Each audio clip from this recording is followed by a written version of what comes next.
अस्सलाम वालेकुम, मैं शकील अनवर कमाल हाजिर खिदमत हूँ अपने पॉडकास्ट कमाल की बातों के साथ। ये जनाब, जब आपकी आमदनी और अखराजात में तवाज़ुन नहीं होगा तो इस खसारे को पूरा करने के लिए आप क्या करेंगे? बकौल गालिब के कि कर्ज की पीते थे मैं, लेकिन समझते थे कि हाँ, रंग लाएगी हमारी फाका मस्ती एक दिन। इस वक्त तक पाकिस्तान 50,000 अरब रुपए से जायद का कर्ज पाकिस्तान के ऊपर चढ़ चुका है। अब एक सवाल यह पैदा होता है कि आईएमएफ हमारा दुश्मन है या हमारा दोस्त है? तो हम उसके शिकंजे में फंस गए।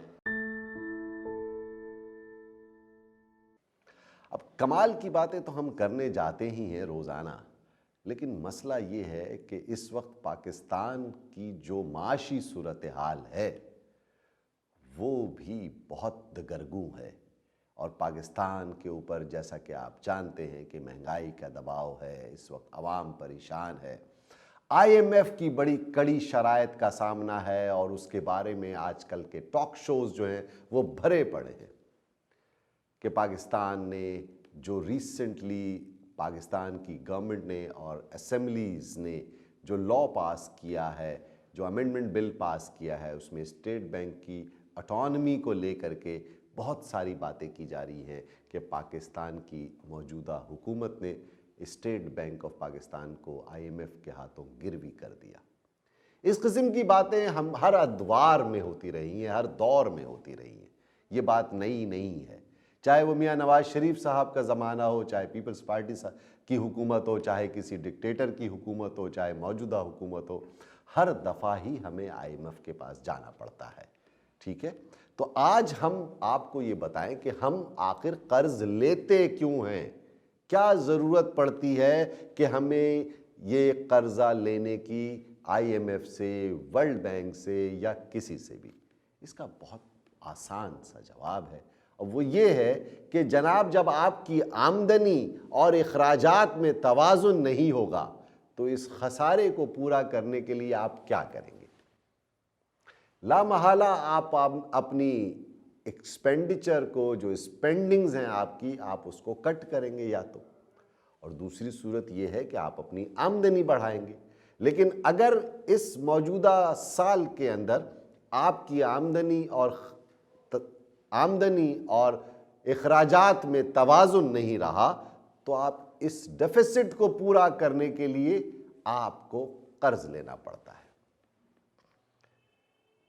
तो जनाब, पाकिस्तान का और पाकिस्तानी आवाम का या पाकिस्तानी हुकूमतों का तो ये हाल है कि बकौल गालिब के कि कर्ज की पीते थे मैं, लेकिन समझते थे कि हाँ, रंग लाएगी हमारी फाका मस्ती एक दिन।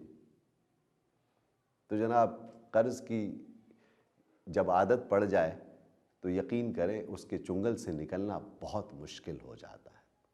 आइए हम बात करते हैं कि पाकिस्तान कब से इस कर्ज के चुंगल में फंसा। आपको बताया मैंने कि कर्ज की ज़रूरत क्यों पड़ती है, जब आमदनी और अखराजात का तवाज़ुन बिगड़ जाता है। आपकी आमदनी होती है 98 और ख़र्चा होता है रुपया, तो ज़ाहिर है इस डेफिसिट को पूरा करने के लिए आपको कर्ज हासिल करने के लिए जाना पड़ता है। कर्ज कौन देता है?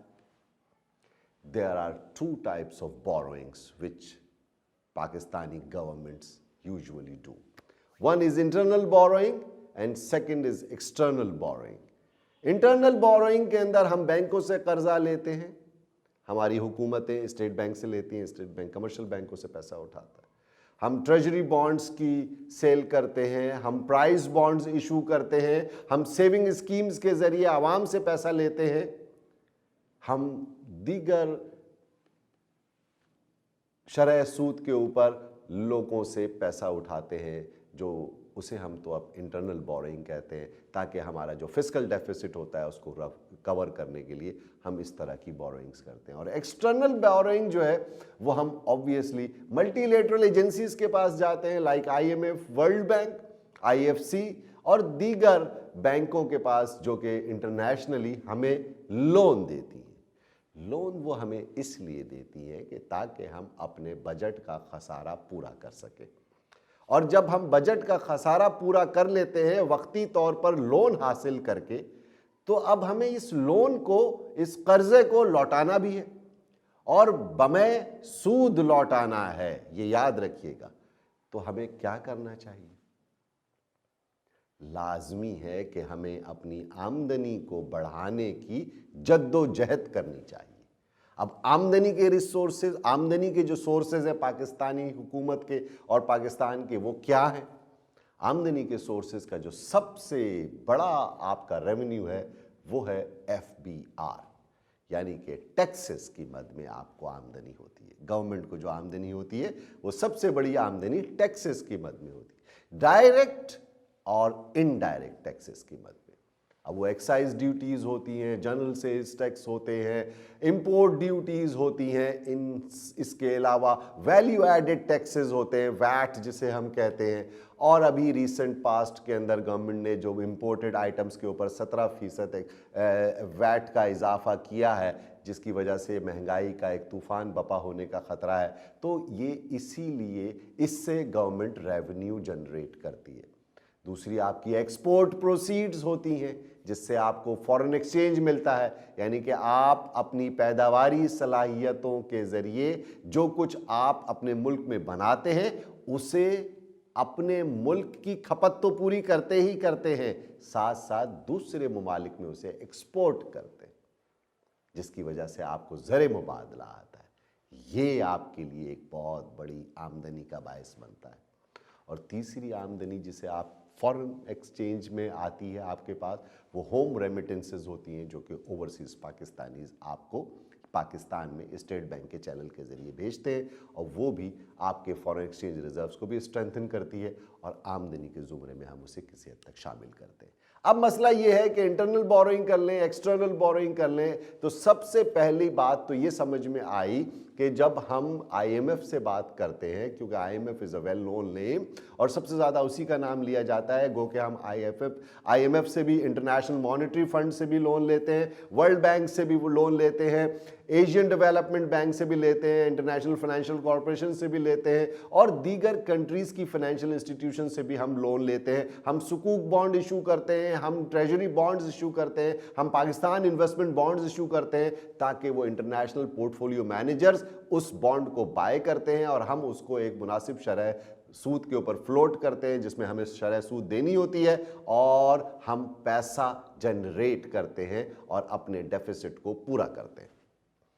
IMF लोन देता है मुल्कों के तिजारती खसारे और उनके बजट में जो खसारा होता है उसको बेहतर करने के लिए, इंफ्रास्ट्रक्चर डेवलपमेंट के लिए, और आपके निज़ाम हुकूमत चलाने में अगर आपको पैसे की तंगी होती है तो उसको फुलफिल करने के लिए आपको IMF पैसा देता है। अब वो फंडिंग या वो लोन्स, उससे आप शाहराहें तामीर करते हैं, उससे आप बहुत सारे तामीराती काम करते हैं, जेटीज़ बनाते हैं, एयरपोर्ट्स बनाते हैं, टर्मिनल्स बनाते हैं, बंदरगाहें बनाते हैं, ये सब चीज़ें, मोटरवेज बनाते हैं, ये सब चीज़ें आपकी आमदनी का ज़रिया होती हैं एक्चुअली, क्योंकि आप टोल कलेक्ट करते हैं, आपकी शिपिंग इंडस्ट्री चलती है, आपकी इंपोर्ट्स और एक्सपोर्ट्स होती हैं, तो आपकी रेवेन्यू जनरेट होता है, आपका टैक्स जनरेट होता है इससे। और जब शाहराहें बनती हैं तो लोगों को कम्यूट करने में आसानी होती है, गवर्नमेंट टैक्सेस की ज़्यादा से ज़्यादा वसूली हो पाती है। IMF इसलिए कर्ज देता है, वर्ल्ड बैंक इसलिए कर्ज देता है। हमें पाकिस्तान कब से बैरूनी इमदाद और बैरूनी कर्जे हासिल कर रहा है? अच्छा, या इस दरमियान में मैं एक बात और बता दूं कि वट इमदाद जिसे हम एड कहते हैं और कर्ज जिसे हम लोन कहते हैं, इसमें क्या फ़र्क है? एड एक इमदाद है जो कि किसी भी वक्त ज़रूरत के तहत, आपके यहाँ कोई आसमानी सुल्तानी हो जाती है, आपके यहाँ अगर कोई तूफ़ान आ जाता है, ज़लज़ला आ जाता है, सैलाब आ जाता है, कोई आपके यहाँ वबा फैल जाती है खुदा न खास्ता, तो आपको दीगर ममालिक एड देते हैं, मदद करते हैं, आपकी खुराक की सूरत में, अद्वियात की सूरत में, कैश फ्लो की सूरत में, कपड़ों की सूरत में, कंबलों की सूरत में। तो ये सब तो इमदाद के जुमरे में आता है। लेकिन आपको जब लोन लेते हैं, आप कर्ज लेते हैं, तो वो वाजिबुल अदा भी होता है, उसे आपको वापस अदा भी करना है, और उसके ऊपर चाहे शरह सूद कम हो या ज़्यादा हो, आपको डेट सर्विसिंग भी करनी पड़ती है, और विथ इंटरेस्ट आपको वो पैसा वापस करना पड़ता है। पाकिस्तान 1950 में IMF का मेंबर बन गया था, लेकिन बाकायदा तौर पर पाकिस्तान ने पहला कर्जा फ़कत $25,000 का दिसंबर 1958 में 1958 में लिया था। ज़ाहिर है पाकिस्तान के उस वक्त के जो फिजिकल डेफिसिट थे उसको कवर अप करने के लिए और कुछ इंफ्रास्ट्रक्चर डेवलपमेंट के लिए पाकिस्तान ने ये कर्जा हासिल किया था। आज तक till 1958, since 1958 till today, Pakistan IMF के 20 प्रोग्रामों में जा चुका है, और उस लोन को रिस्केड्यूल करने के लिए, नया लोन हासिल करने के लिए, नई शराइत पर डिस्कस करने के लिए पाकिस्तान कई दफ़ा IMF के पास गया है। ये मादूद चंद ही दफ़ा ऐसा हुआ है कि पाकिस्तान IMF के प्रोग्राम में नहीं गया। जनरल मुशर्रफ के टाइम में एक दफ़ा हुआ था ये, और एक दफ़ा किसी और हुकूमत के वक्त में हुआ था, वरना हर हुकूमत IMF के प्लान को, IMF के प्रोग्राम को एक्सेप्ट करती है, वहाँ जाती है और कर्जा हासिल करती है। क्योंकि और हर हुकूमत अपनी पिछली हुकूमतों के ऊपर ये मलबा डालती है कि उनके किए हुए गलत कामों का खमियाजा हमें भुगतना पड़ रहा है, और हमें उस बजट डेफिसिट जो वो छोड़ के गए थे उसको पूरा करने के लिए, उस खसारे को पूरा करने के लिए IMF के पास दोबारा जाना पड़ रहा है। ऐसा ही होगा भाई, जब कोई भी हुकूमत प्रोडक्टिविटी के बारे में बात नहीं करेगी, जब कोई भी हुकूमत अपनी आमदनी बढ़ाने के ज़राए नहीं सोचेगी संजीदगी के साथ, और मुल्क के अंदर चाहे वो एग्रीकल्चर प्रोडक्टिविटी हो, चाहे वो इंडस्ट्रियल डेवलपमेंट हो, उस हवाले से अगर पाकिस्तान की हुकूमतों ने कोई काम नहीं किया तो लामहला आपको हर दफ़ा कर्ज लेना पड़ेगा, IMF के पास जाना पड़ेगा। जब उसकी अदायगी का वक्त आएगा तो फिर आप उसके पास दोबारा एक नया कर्ज लेंगे उस पिछले कर्ज को चुकाने के लिए। लामहला अगला कर्ज आपको मजीद सख्त शराइत पर मिलेगा, हो सकता है ज़्यादा शरह सूद के ऊपर भी मिले। तो आपके ऊपर जो डेट बर्डन बढ़ता चला जा रहा है, उसकी वजह से आपके बजट का जो खतीर हिस्सा है वो आपकी डेट सर्विसिंग में चला जाता है, सूद की अदायगी में चला जाता है। अब जनाब, पाकिस्तान इस वक्त जिस डेट क्राइसिस का शिकार है, उसने इस वक्त पाकिस्तान के में रिस्क को बढ़ा दिया है।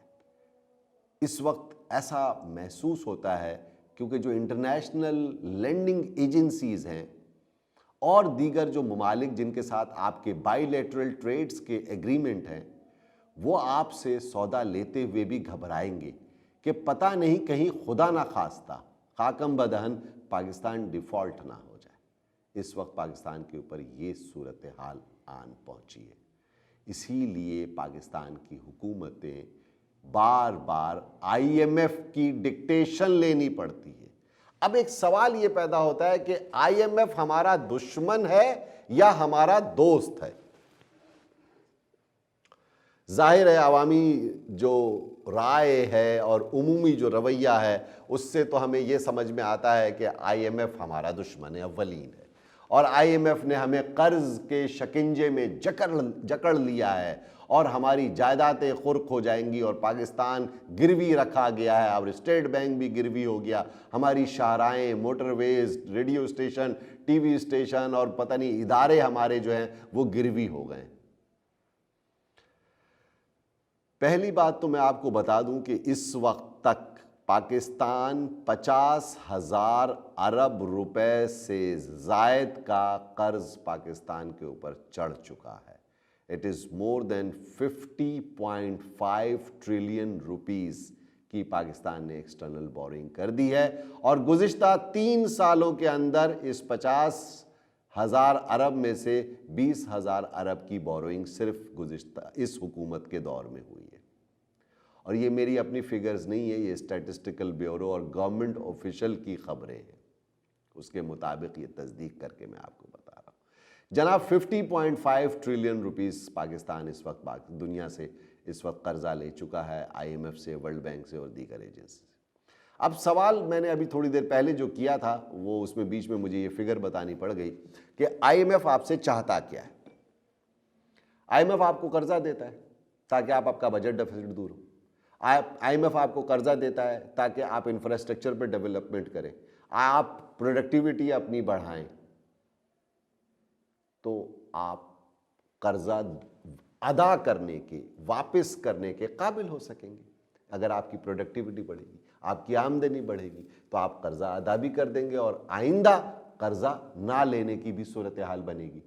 लेकिन आप चूंकि अपनी प्रोडक्टिविटी नहीं बढ़ा रहे, लेकिन आप चूंकि अपनी आमदनी नहीं बढ़ा रहे और उसके लिए एफर्ट नहीं कर रहे, तो लामहला IMF कोशिश करेगा ना कि भाई इनसे वसूली कैसे होगी।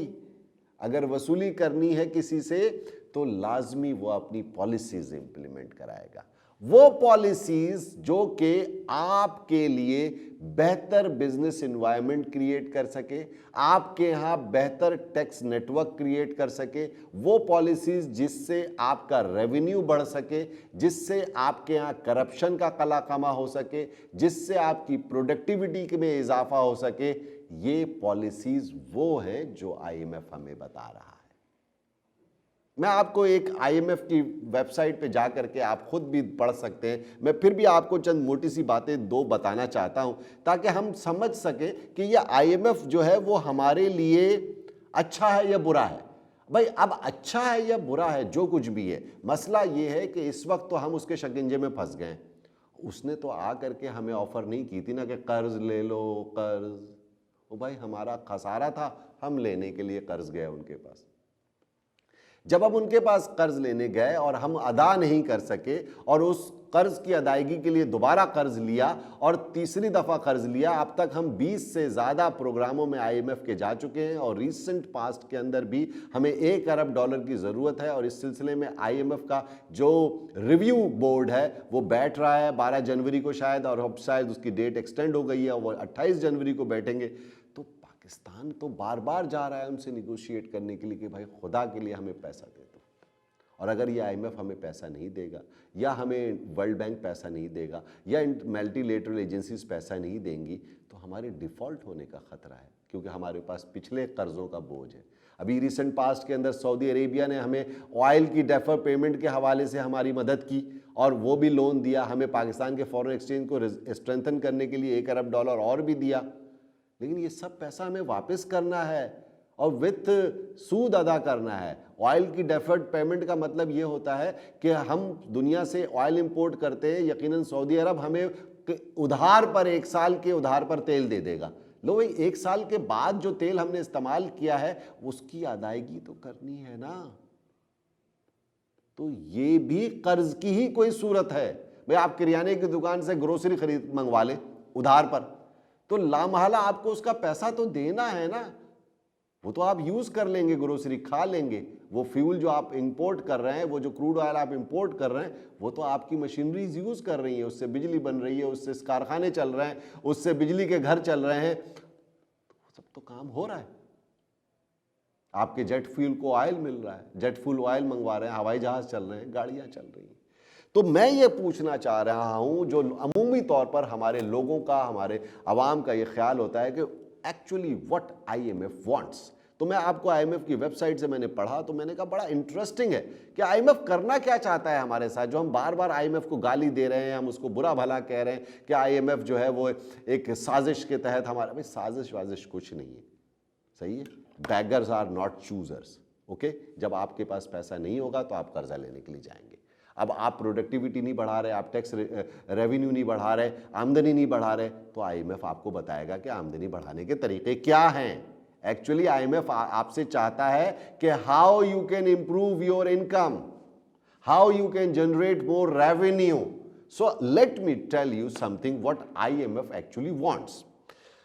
Number one ये है कि जनाब IMF is actually fostering the business environment, governance and the control of corruption. The business climate would benefit from simplifying procedures for starting a business, providing foreign direct investments, preparing trade documentation, paying taxes, and the empowerment of people and production of more complex goods, from investing more in education and human capital. Ensuring a level play field and the rule of law also remains essential, mainly by bolstering the effectiveness of existing anti-corruption institutions and accountability of high level. IMF ये चाहता है। क्या ये किसी भी मुल्क की ज़रूरत नहीं है? ये तो एक नॉर्म है, ये तो एक सिंपल सी बात है कि आपके यहाँ अकाउंटेबिलिटी होनी चाहिए, आपके यहाँ टैक्स कलेक्शन अच्छा होना चाहिए, आपके यहाँ करप्शन फ्री इन्वायरमेंट होने चाहिए, आपके यहाँ सिस्टम्स होने चाहिए, आपके यहाँ ऑडिट के सिस्टम होने चाहिए। तो ये सब बातें तो किसी भी इदारे को चलाने के लिए और मुल्क को चलाने के लिए बहुत एसेंशियल्स हैं। IMF boosting competitiveness and exports. IMF आपके अंदर मुकाबले की सेहतमंद रुझान पैदा करना चाहता है। IMF चाहता है कि आपकी एक्सपोर्ट्स में इजाफा हो। ओ भाई, अगर ये बढ़ेंगी नहीं आपकी आमदनी तो उसकी वसूली कैसे होगी? ये चाहता है IMF। अब इसका मतलब ये नहीं कि आप कमेंट्स में लिखना शुरू कर दें कि शकील साहब तो इस वक्त IMF की हिमायत में कोई स्टेटमेंट दे रहे हैं। IMF is a lending agency.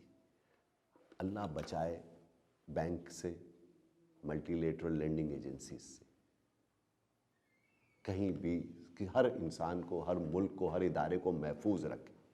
लेकिन मैं ये बता रहा हूं कि IMF चाहता क्या है। हमारे यहाँ जो एक परसेप्शन हमें दिया जा रहा है मीडिया के जरिए वो ये है कि IMF कोई अफरीत है जो आपकी चीज़ें बेच के खा जाएगा। आप इस काबिल ही नहीं रहे हैं कि आप अपनी चीज़ों को बचा सकेंगे। अल्टीमेटली वो आपकी कुर्की पर ही जाएगी चीज़ें। अब मैं ये कह रहा हूं कि IMF wants to improve your competitiveness and exports. To this end, the key objectives include implementing the approved national tariff policy based on time-bound strategic protection. Number two, negotiating new free trade agreements and facilitating the integration in global supply chains by improving firms' reliability and product quality and registering firms with all necessary documents.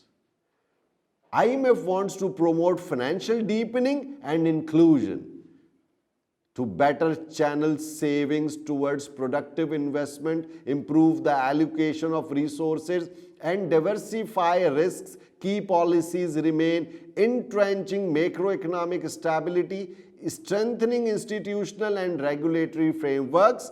Number three, creating conditions that allow for a greater role of private credit and boosting financial coverage of underserved segments of the population and SMEs.